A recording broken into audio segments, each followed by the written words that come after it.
Are you there?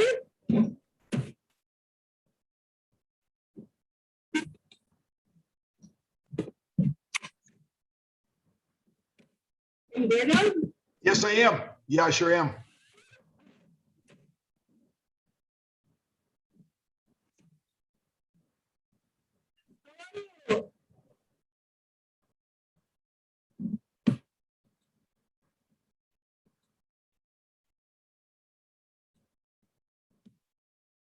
It's good to see you, Doug. I want to hear about your weekend talking about the Jacksonville game that was supposed to be in New Orleans. I can't wait to hear about it.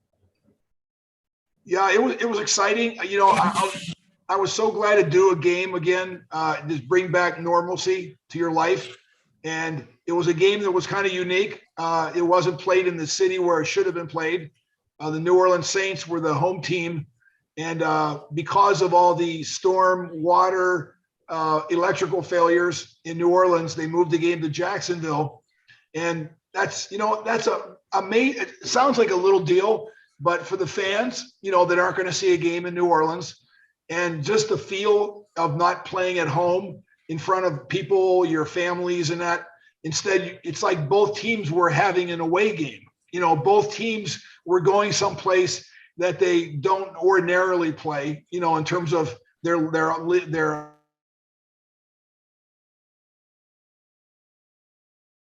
I was overwhelmed with the support of the fans and the audience, in terms of supporting the teams. And what before just a couple years ago or a year ago was empty stadiums. Now, there's a lot of fans in those stadiums, and they're really, really making noise. And it's fun to be around, watching a football game and seeing the fans' reaction. Touchdowns, we're yelling, screaming, getting out of the stands. Last year, that was nothing. In other words, you were watching this game like with earplugs because there was no noise and there was nobody in the stadium. It reminded me how many times we would have practices, and you're going through the plays and things like that, and you score touchdowns, but there's nobody in the stadium because it's just practice. I think football is one of those sports that has a big basis and big part on emotion, and your fans really can make you play different. When you run out at a stadium and those are your hometown fans, you really play at a level unlike anything else, Megan. I mean, you don't even realize it. You are being energized to the max, and it was because of your fans. Yeah, so the fans are super excited after 18 months of COVID. They're obviously super excited. Yeah, I mean, I think even for the fans, it's a family affair. This is one of those things in life that it just isn't you. It's just not like you going to get a haircut or something like that. You're all by yourself. No, you take your family, your wife, your kids, and it's amazing to me, Megan. I still get mail at my house from Bear fans that watch me play, or their father, they were kids and their dad watched me play. And they want me to sign pictures of family photos and football cards. I mean, you name it. And they want me to sign pennants and things like that.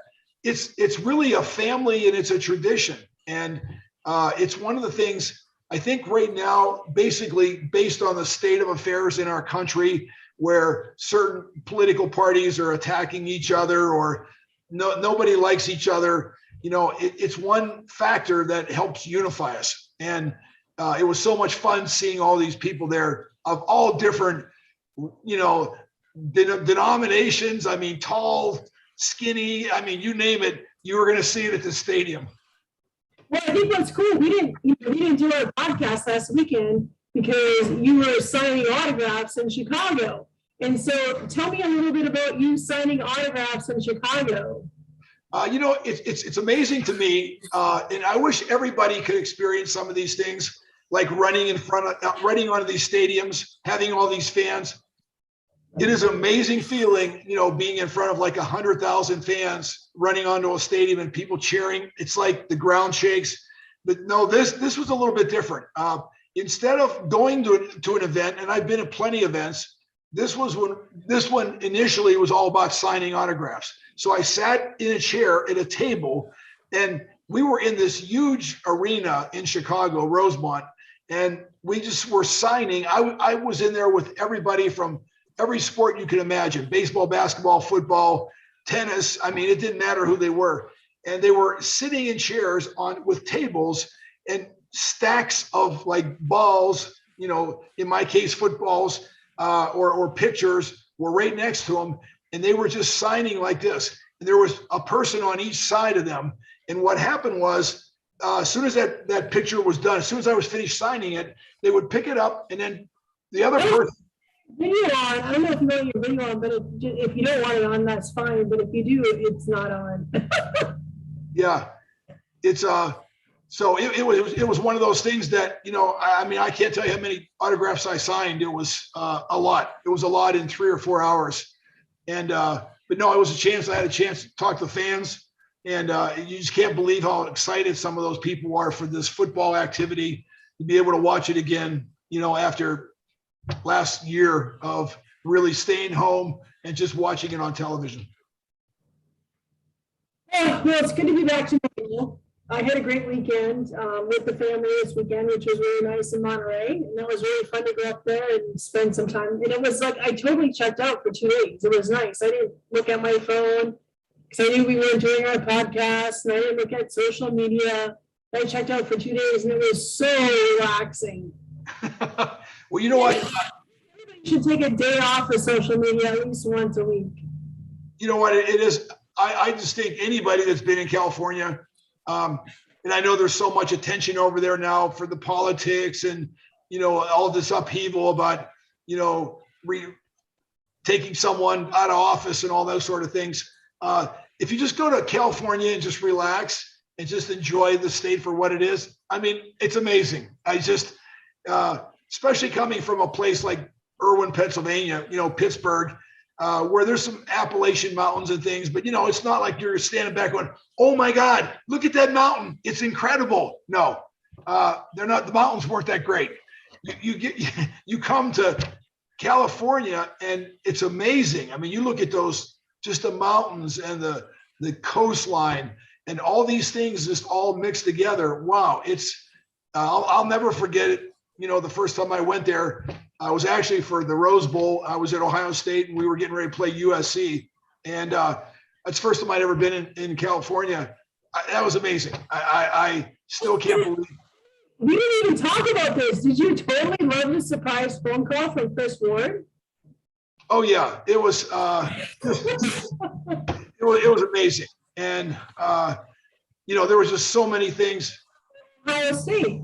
Yes. Yeah. I was lucky too. I mean, we went 3 years in a row. So it's almost like and what happened was, back in then, there was no rules in college football or in pro football really for your behavior.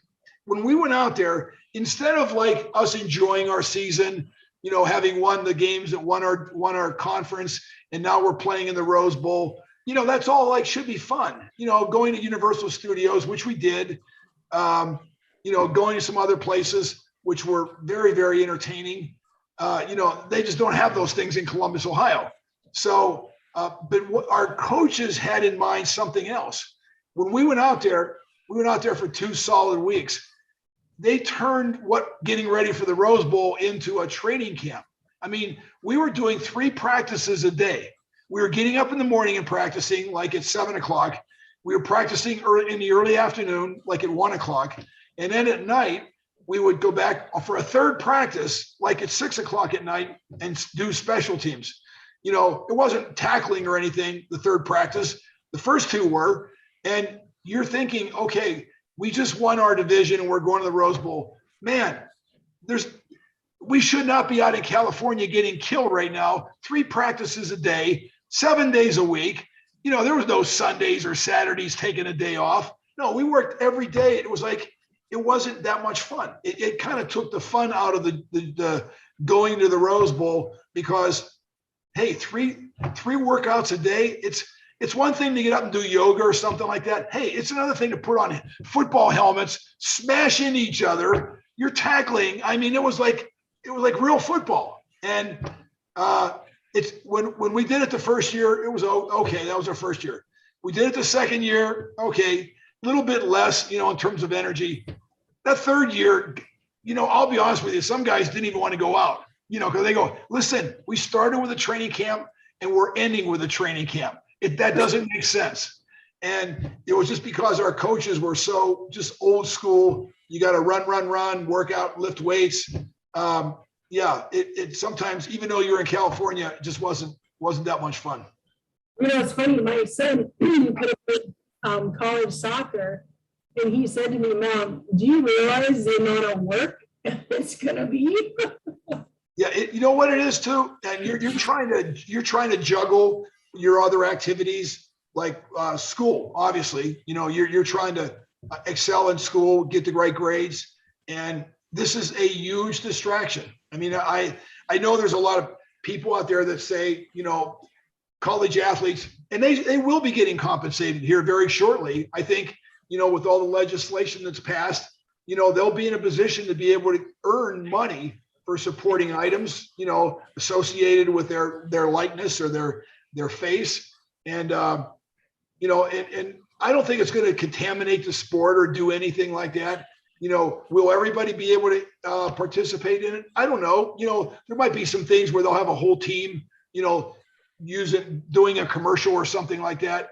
Most cases will probably be the ones that are really the star athletes, though.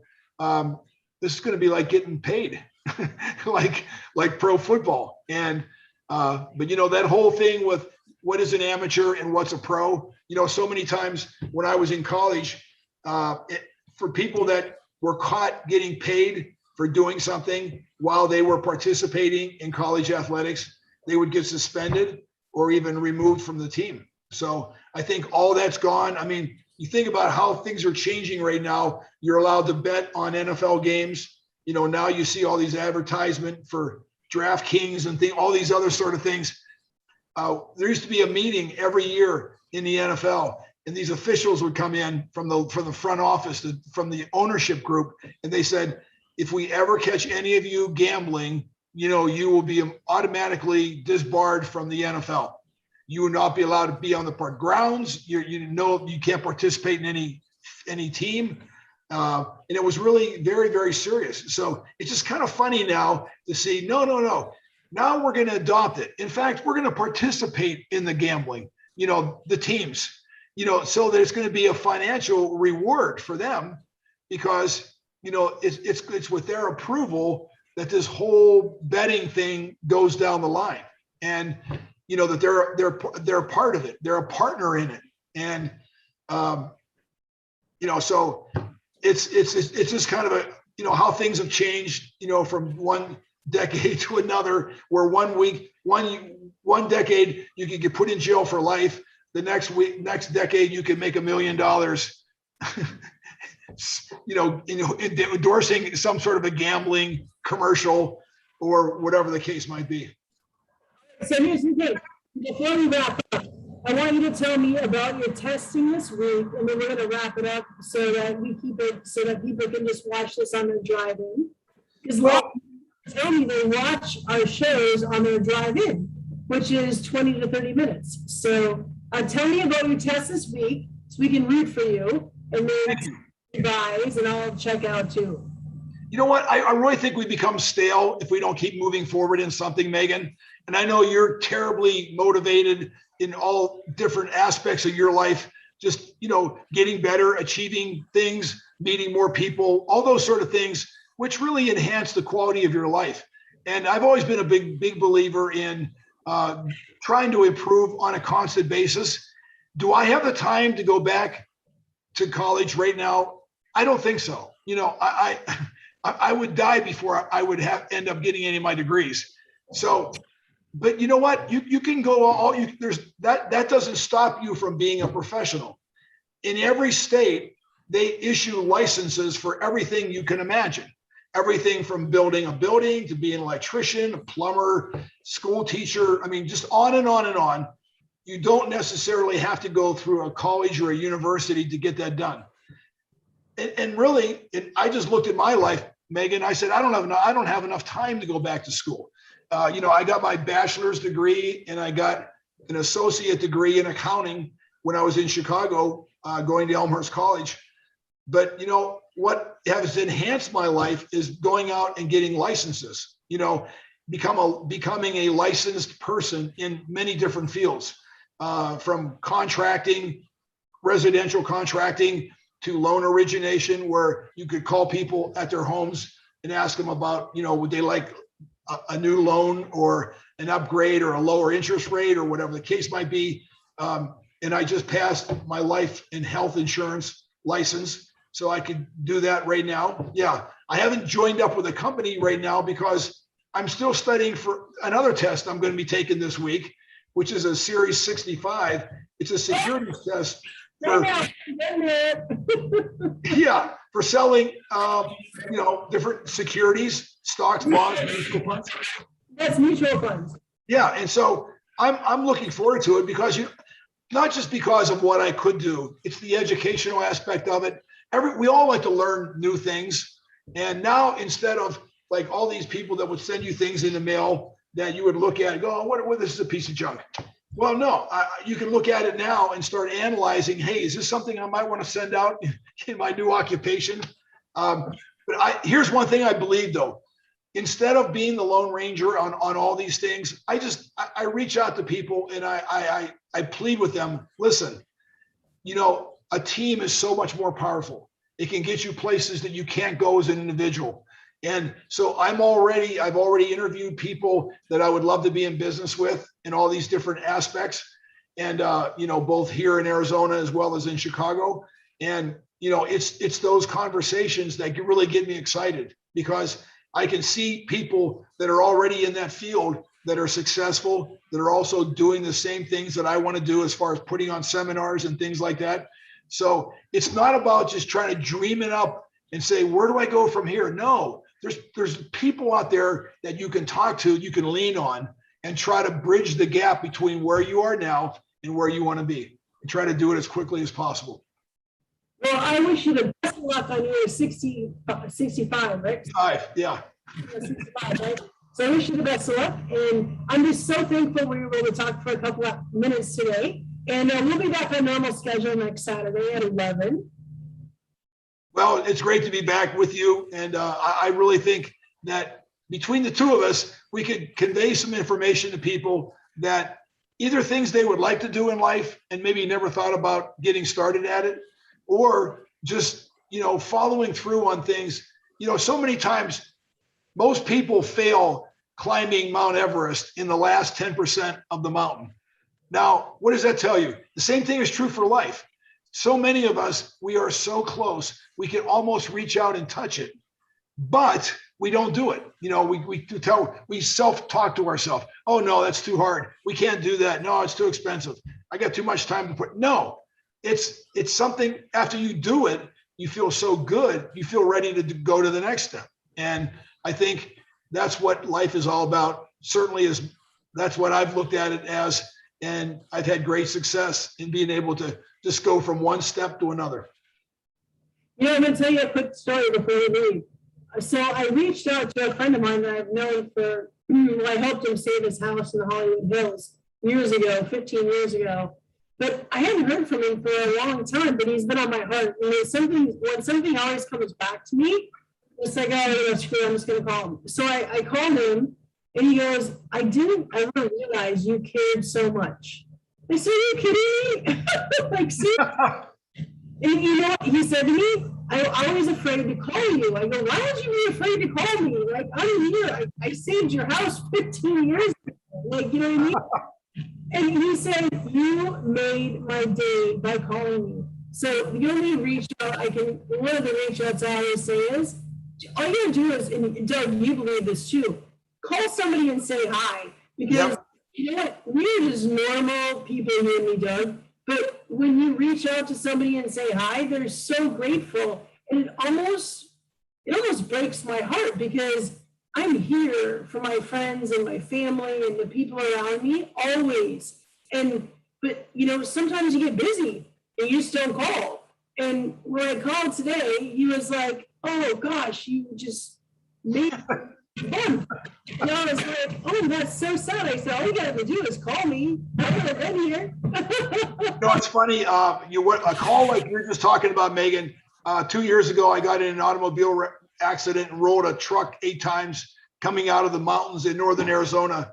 And I'm laying in his hospital bed the next day, and I'm thinking, you know what? Don't ask me why. I just thought of somebody that I hadn't met or talked to since I was like back in college on a regular basis. I hadn't talked to him actually personally on a phone in like 10 years. And I called him up in the hospital bed. You know, people say, why would you call him up? Well, he's just one of the persons I was thinking about calling.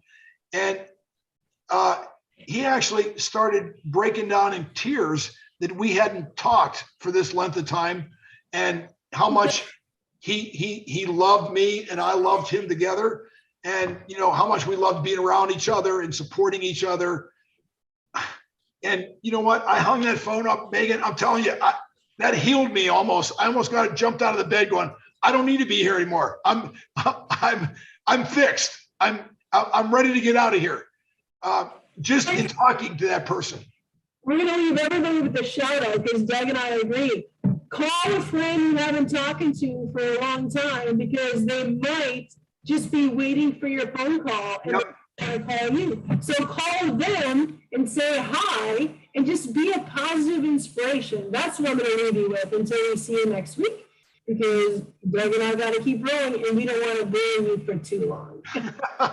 Sounds good. We got work to do. We got work to do and follow through with some stories we got for next week. Welcome home, Doug. Thank you. Yeah, we have to for next week. I look forward to it. Thank you. All right. Bye, sweets. Have a great day. All right.